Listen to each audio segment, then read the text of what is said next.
a grande Caroline de Tori. Olá, Caroline. Pode chamar de Carol? Pode. Não sei se você tá ouvindo, se tá ligado. Tá ligadíssimo. Estamos ouvindo aí. Seja bem-vindo ao primeiro programa Satisfação Pânico. retornar depois. A última vez que eu vim, eu acho que foi em 2019. Nossa, faz no tempo. mandato passado. Então, Olha só. graças a Deus me reelegi. E estamos aí de novo. Pena que o Emílio não tá hoje, né? Pena, né? O pessoal Mas perguntando, cadê o Emílio?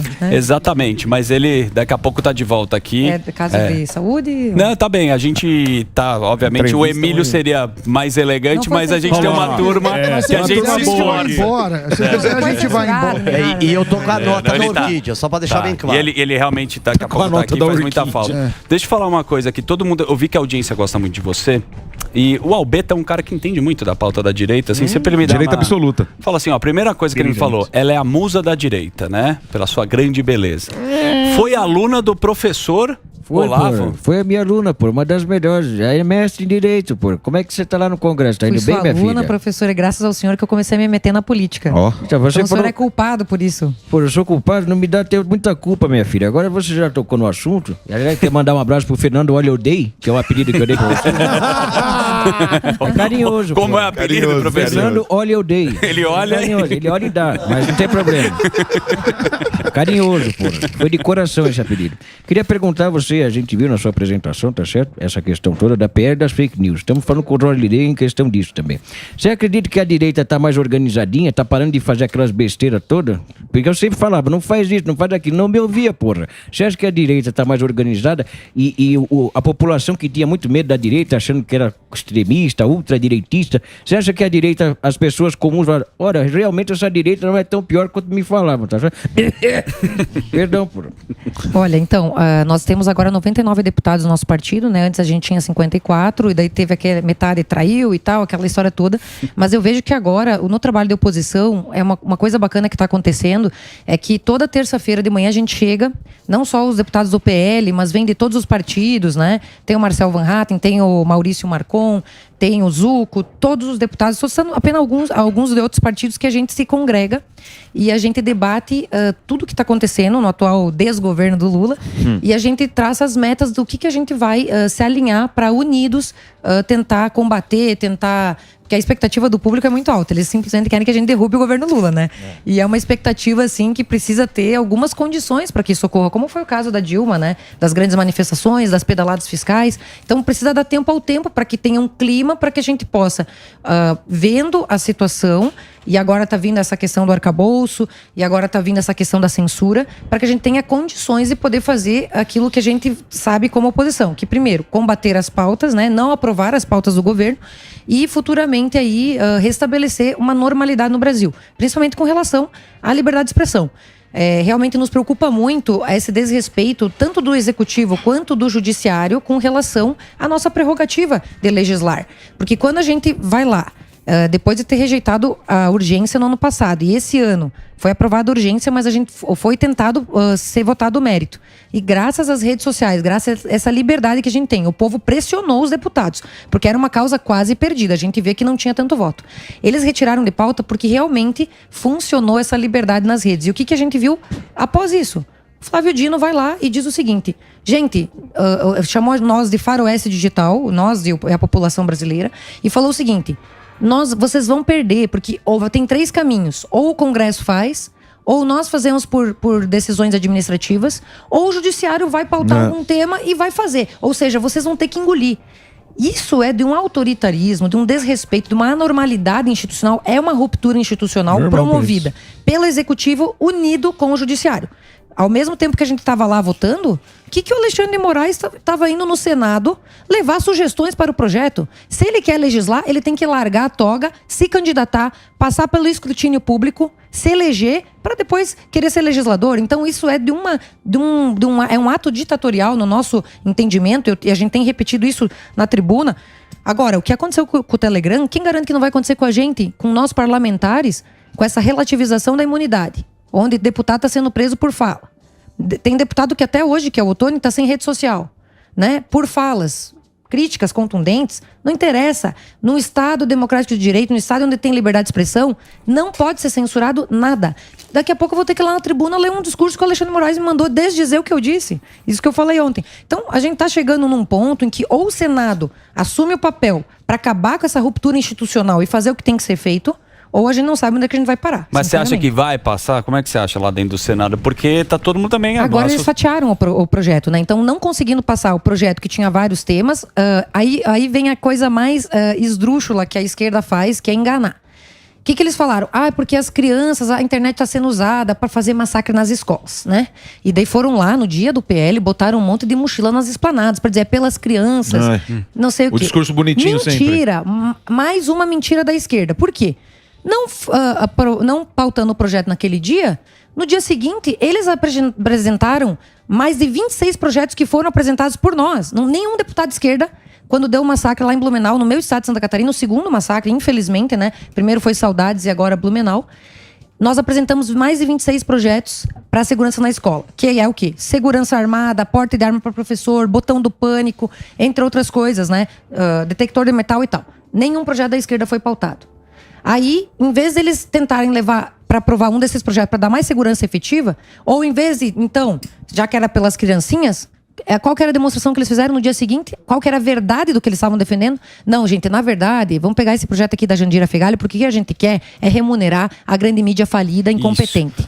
Então, eles mostram sempre qual é o real Vai mudando motivo. a narrativa de acordo com o interesse. Mas sempre revelam o que eles querem. Mas é uma querem coisa... remunerar quem está falido, quem é incompetente, porque o que funciona é vocês, é os canais independentes, é as redes sociais, Sim, entendeu? tem um interesse, a gente já falou político. Exatamente. E também muito dinheiro, né? Econômico. Econômico não dá para negar isso. Agora, lógico, o cara usa, né, sempre esse discurso que todo mundo aqui concorda, né? O negócio da escola é um absurdo, racismo, nazismo, e é bizarro, tem que ser investigado. Qual que você acha que é a forma, assim, pra você dar uma destrinchada pra gente se organizar em relação a isso quando tem essa pauta, né? Porque o cara vai responder como isso daí? Pelo CPF, como alguém já falou aqui? Se você vai acusar alguém, né, para você não censurar essa pessoa, qual que é a forma? Você está falando da segurança com relação às escolas e tudo mais? De tudo que você for querer publicar. Nas redes sociais, hoje em dia, já existe uma autorregulação.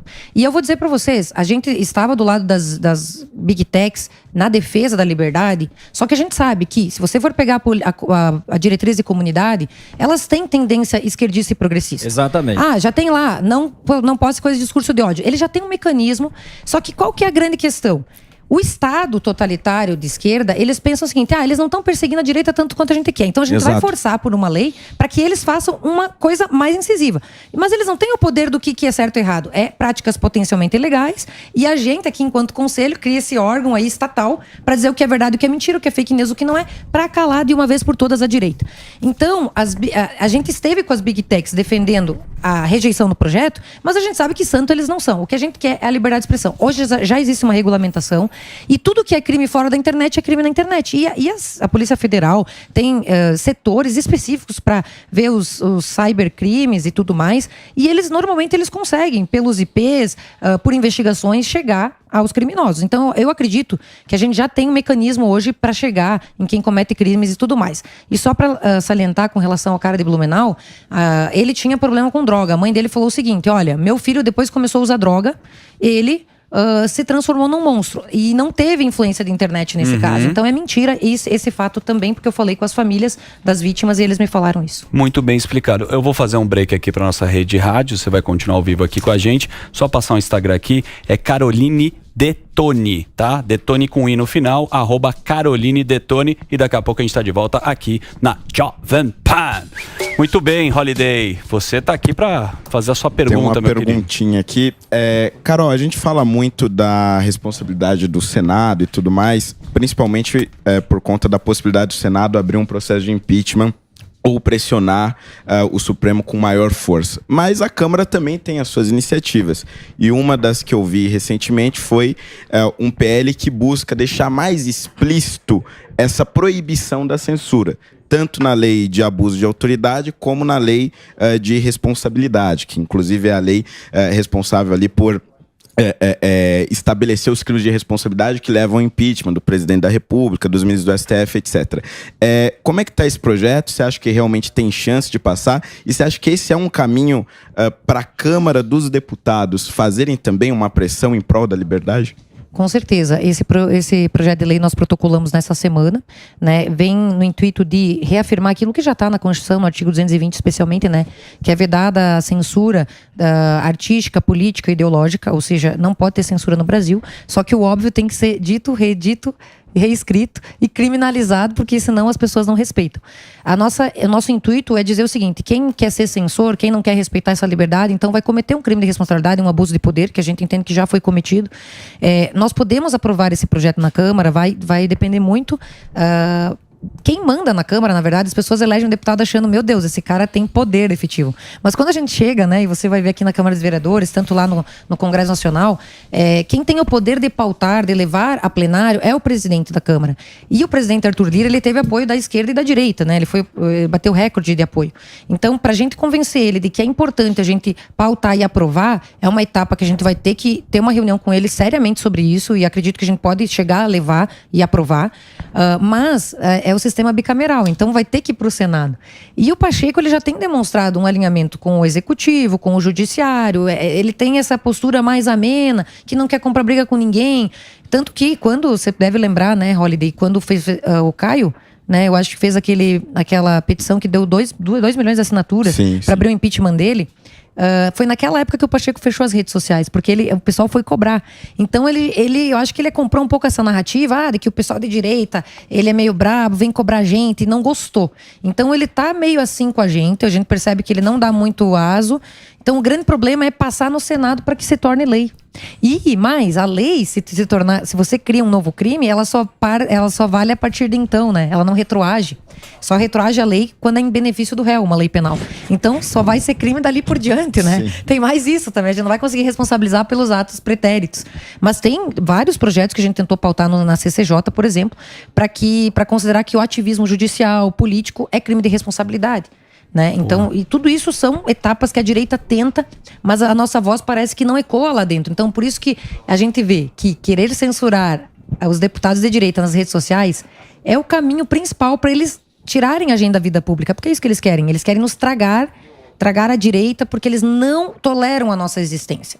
Eles querem tirar a nossa principal força, que são as redes sociais, com liberdade. Ô, Carol, agora essa questão Desculpa te interromper. Pode, claro. O nosso fuzil, ele pediu pra fazer uma pergunta. Ele é super fã. Não, é que eu queria destrinchar um bagulho com a senhora, que é assim. Que isso? Destrinchar um bagulho. Não, pra entender. Calma aí, irmão. Você cortou minha pergunta pro cara falar assim, eu quero destrinchar um bagulho. E o melhor, calma, ele mandou uma mensagem, eu preciso fazer uma pergunta importante. Não, é porque era depois do Morgado. É pra destrinchar um bagulho. Não, é que é o seguinte, entendi. É porque aí encerra esse assunto, porque eu sei que o Morgado vai pra uma outra linha. Como a senhora criou esse lance da PL de professor armado, né, educador e tal, então, por que você acha que um professor armado vai evitar esse tipo de coisa? Porque esse último vagabundo, por exemplo, se a lei tivesse sido cumprida, ele estaria preso. Então ele estava solto por alguma brechinha. Então assim, por que o professor armado vai evitar esse tipo de situação? Porque a lei deveria ter sido cumprida. Eu fiz um projeto de lei quando deu essa situação lá em Blumenau, porque ele pulou o muro, então digamos que tivesse um vigilante lá na porta, mas ele pulou o muro já. Digamos que o aluno leva uma faca escondida na mochila e ele, o próprio aluno, ele tira a faca para tentar agredir os seus coleguinhas e tudo mais. O professor armado, ele é autoridade dentro da sala de aula, ele pode evitar uma chacina, alguma coisa assim. O meu projeto de lei é para dar a possibilidade de quem quiser, é um ato voluntário, ter o porte de arma, professor, diretor, supervisor e vigilante. Porque eu acredito que a arma na mão de pessoas boas, elas salvam vidas. Sim, mas na preparada é melhor. Hã? Mas na mão de uma preparada é muito melhor. Sim, mas daí o professor, para ter o porte, ele vai ter que passar pelo teste, né? Como é para todo mundo. É porque hoje em dia o porte, ele é muito restrito para quem tem uma justa necessidade, vai ter que passar por todos os testes, mas normalmente é a autoridade pública que tem, entende? Daí a gente estaria facilitando para fazer essa segurança. Boa. Eu queria saber, Carol, a respeito da CPMI, da CPI, do MST, você acha que isso caminhando vai dar uma enfraquecida no governo ou acha que vai ser só mais um circo como foi a CPI da Covid? Eu acho que vai depender muito de quem conduz, né? O caso da CPMI, que num primeiro momento a gente tinha uma expectativa boa de poder ter um espaço para poder exercer o nosso papel de oposição, porque as comissões de inquérito, elas são um instrumento da minoria, da oposição. Agora, quando eles viram que vazaram as imagens e mostraram que tinha infiltrados, que tinha conivência, como é que eles se arregimentaram agora? Não, eles vão indicar o presidente, o relator e vão ter maioria na comissão. Então essa comissão, ela vai ser muito difícil de a gente exercer o nosso papel de oposição. Porque eles vão começar a intimar o presidente Bolsonaro, o Anderson Torres, para justamente fazer com que a narrativa deles prevaleça, como foi na do Covid. Agora, a do MST, ao que tudo indica, nós vamos ter a maioria. Eu vou ser uma das membros indicadas do meu partido. Nós vamos ter 6 vagas. O Ricardo Salles, acredito que vai ser o relator. E vai ser o momento de a gente demonstrar quais são as ligações do PT com o MST. Porque, me desculpa, mas um presidente que ofende os agricultores, que promovem a nossa balança comercial, nosso PIB, que dão essa força econômica para o Brasil, que sustentaram o Brasil nos piores momentos econômicos. Em vez dele prestigiar essa força, essa pujança, ele bota o Stedley no avião presidencial, leva para a China. E na volta, gente, o que é um absurdo, ele nomeia 19 superintendentes regionais do INCRA, que são agitadores do MST. Ou seja, em vez dele inibir a prática de crimes, porque esbulho possessório é crime, invasão de propriedade é crime, ele está fomentando a criminalidade. Então, que tipo de governo é esse? Nós temos que investigar quem ordena, da onde vem, quem financia. E mais, a gente percebe que onde que está ocorrendo as invasões? Cresceu em 143%. Foram 56% só esse ano. É em governos de esquerda. Por quê? Se você for ver o estado onde está, normalmente é governador de esquerda. Porque a polícia, aí tá uma flexibilização. Não manda a polícia lá. Porque quando é de direita, o pessoal manda ir pra cima e faz a retomada na hora, né? Ô, Carol, você tava citou, né, o Bolsonaro. Não sei se você viu o vídeo do Valdemar da Costa Neto. Que ele falou que agora, recente, né? Acho que faz um dia. Foi ontem. Ele falou que o seguinte, que vão deixar que existe uma ameaça pro Bolsonaro ficar inelegível. O que você está sabendo dessa história? Porque ontem o André também falou sobre isso. Sim. E você que tá lá, você vai informar melhor. Detone ele. Inclusive, ontem eu estive com o presidente Bolsonaro. A gente comentou sobre vários assuntos, né, da questão da oposição e tal. Até ontem ele estava até mais alegre, porque ultimamente ele estava meio triste. Ele está sofrendo uma perseguição terrível. Chorei aqui no Pânico. Chorou, terrível, né, Bolsonaro? Terrível. Foi sincero. A gente percebe que, eu acredito que essa movimentação pela questão do cartão lá de vacinação foi para pegar o celular dele, não por causa daquilo, para tentar achar alguma coisa, porque não tem nada do que incriminar ele. Os índices econômicos estão aí, ele privatizou, ele foi um governo que tentou trazer uma linha liberal para o Brasil, enxugou a máquina. As estatais dando lucro, que há 10 anos não davam, a taxa de homicídio diminuiu. E agora, cara, estão perseguindo para tentar ou prender ou tornar inelegível. Então é a forma que eles têm de perseguir. É uma perseguição espúria que está sendo promovida pelo Supremo, naquele inquérito das fake news, que cabe tudo ali, né? Então é uma vergonha o que está acontecendo. E nós acreditamos que eles vão fazer uma manobra sim. Porque agora, não sei se vocês viram também semana passada, que numa decisão do TSE, tornaram inelegível o presidente de Brusque, o vice e o Luciano Hang. Mas ele não é candidato a nada. Meu Deus. Então todo mundo que se mostra como potencial candidato da direita é Luciano Hang, presidente Bolsonaro, está no alvo. É aviso. É o que a gente percebe também. Eu acho que é uma percepção geral, né? Porque eles estão dando esses sinais, né? Boa, Sami. Uma das questões, acho que todas que se levantou são importantes, mas uma coisa que me preocupa muito é a questão econômica. A gente tinha o teto de gastos funcionava, você tinha uma política de metas de inflação, e o novo governo chegou tentando eliminar o teto de gastos e substituindo pelo arcabouço fiscal. No meu entendimento, está cheio de inconsistências e, pior, poucas penalidades no não cumprimento. Em relação à inflação, a gente já viu as sinalizações e as brigas com o Banco Central, já tem 2 diretores do governo, final do ano vai ter 4 e vai ter a maioria pro cupom. O que o Congresso e o Parlamento está fazendo em relação a isso? Porque essas questões de liberdade, de invasão, são primordiais. Mas eu diria que são necessárias, mas não são suficientes para um país crescer. Se a gente tiver isso, é legal. Mas isso não faz com que a economia cresça. Já o arcabouço, uma reforma administrativa, uma reforma tributária faz. E aparentemente a pauta se virou só para essas questões. O que vocês estão fazendo como oposição para a economia. Boa. Então, essa questão, vou falar para vocês, a gente teve poucos temas que foram pautados até agora no Congresso Nacional. A primeira tentativa verdadeira, assim, que a gente considera um tema grave foi a questão da censura, que foi retirada de paus. Foi a questão do marco do saneamento, onde o governo quis retirar aquela visão. Isso foi importante. Isso, e a gente conseguiu evitar que distorcesse o marco do saneamento. E agora, está vindo agora para a Câmara, e a gente não tem o relatório do Cajado, que ele conversou com a gente na frente da Agricultura e está falando com as bancadas. Ele vai apresentar um substitutivo e realmente a nossa preocupação é essa. Em vez de ter um teto de gastos, vai ter um piso de gastos. Né? Então é assim, conforme você arrecada, você pode gastar. E sem penalidades. Isso que é o pior. Esse é o primeiro ponto, que é um marco para gastança. E, segundo, não vai deixar claro ou uma responsabilização para que possa eventualmente cometer um crime de responsabilidade, uma pedalada e tudo mais.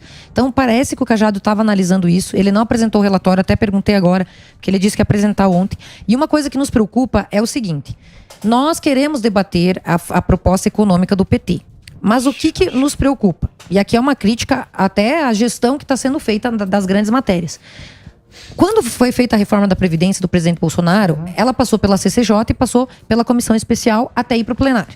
O que está acontecendo agora que já tinha sido começada pelo Temer, salvo engano, a da Sim. Previdência. Foi aprovada com o Bolsonaro, sim. Os dois tiveram esse papel, mas a discussão já estava vindo. Discussão... E a ideia do Bolsonaro era fazer a tributária administrativa para enxugar e depois a tributária. Só que veio a pandemia e estragou com tudo. Mas os projetos passavam pelas comissões. Agora, o que falaram agora pra gente essa semana? Vamos apresentar o relatório na quinta para votar na terça. Peraí, a gente tem que debater a proposta. Então, essa forma assodada como está sendo feita, com o apoio dos partidos do centro, que são a maioria dos deputados, né, nos preocupa. E nos preocupa muito essa questão assim, de querer aprovar a todo custo para ajudar o governo, sem ter essa responsabilidade. E isso está vindo dos partidos de centro, tá? E de esquerda. E agora, nós, enquanto partido de direita, a gente está querendo debater com profundidade. Então a gente vai falar com o presidente Arthur Lira na semana que vem, para que ele não vá direto para o plenário e que a gente tenha que engolir esse tema. Que a gente passe pela CCJ, por uma comissão especial, para a gente poder debater responsabilização, limitar gasto e enxugar, enxugar as despesas e não fazer mais despesa, né? Essa é a nossa ideia. Ô, prefeita. Olhou! Pegou na curva. Essa é a pergunta. Chapecó, teremos uma nova prefeita? Meu Deus, que pergunta mais difícil. Foi bem, inclusive. Você viu que ela olhou com uma confiança. Olhou bem. Joga pra primeira dama. Não, na verdade, assim, existe uma expectativa do meu partido, né, do governador Jorginho, que Santa Catarina é o estado mais bolsonarista do Brasil, não sei se vocês sabem, mas a gente elegeu governador, senador, 6 federais e 11 estaduais. Então ali é o reduto bolsonarista, inclusive o filho mais jovem do presidente mora lá e tudo mais. Eu acho que vai se lançar vereador ano que vem. Tá certo. Ele mora onde? Em Floripa? Em Balneário, acho. Não é tonto também. Tonto ele não é, vai né? morar em Osasco. Itajaí. E aí, o que acontece? O governador já me colocou como presidente do partido e tá insistindo para eu ir. Mas eu tenho que ponderar, porque eu acredito que o meu papel no momento é ser oposição. É estar ajudando naquela trincheira que é importante para o Brasil. E deixar o município seguir o seu curso, né? Mas vamos ver, ainda tá cedo, vamos esperar. Olha o professor Vila. A senhora não vai ser eleita. Tá? Ô, louco, professor. Desculpa já falar, mas a senhora, olha lá o outro. Não ganhou a eleição, foi pro Bolsonaro.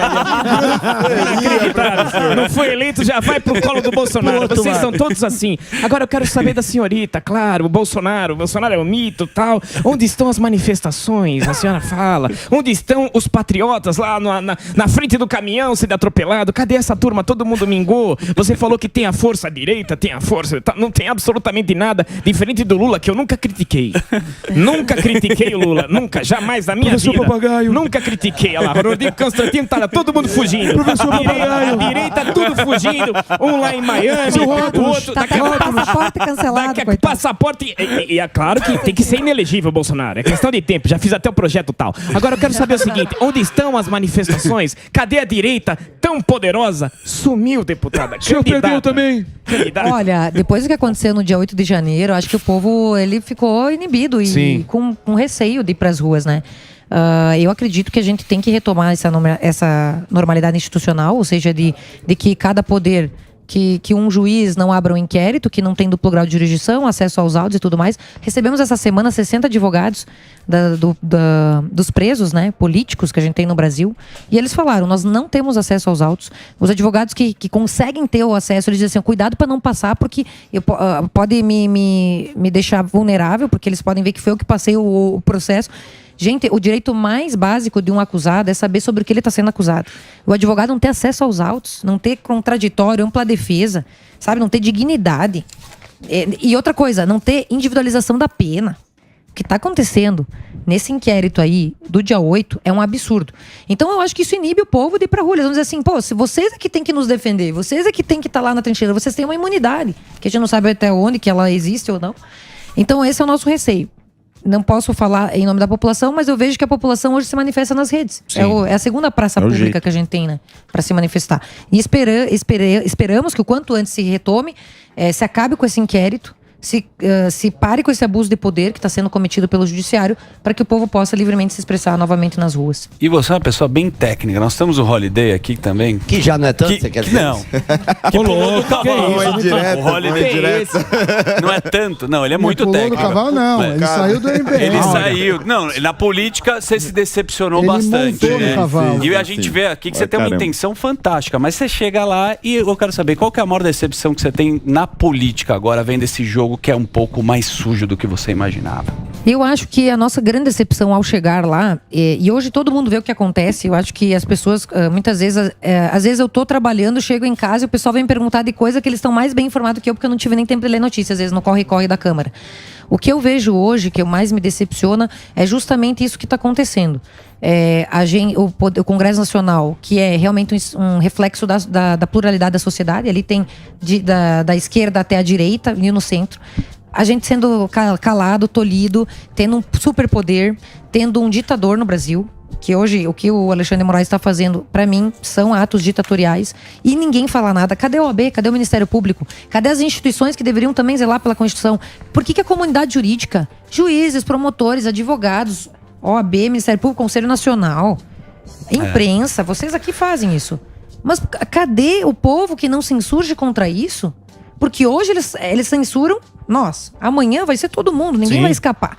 Então, assim, o que mais nos deixa, assim, indignados é saber que se a gente realmente não continuar esse trabalho de resistência e de ação e de denúncia, nós vamos ser todos eliminados. Viu, eu não tenho dúvida disso, porque o Dino já falou, o Supremo já falou. Exatamente. E tem a conivência do Pacheco. A Câmara hoje, nós temos um presidente que ele tem o apoio de todos. Então a gente não pode dizer que a Câmara é a única resistência. Mas deputados, as individualidades, né, as menores minorias, que são os indivíduos conscientes, nós estamos tentando fazer a nossa parte. Só que a gente precisa.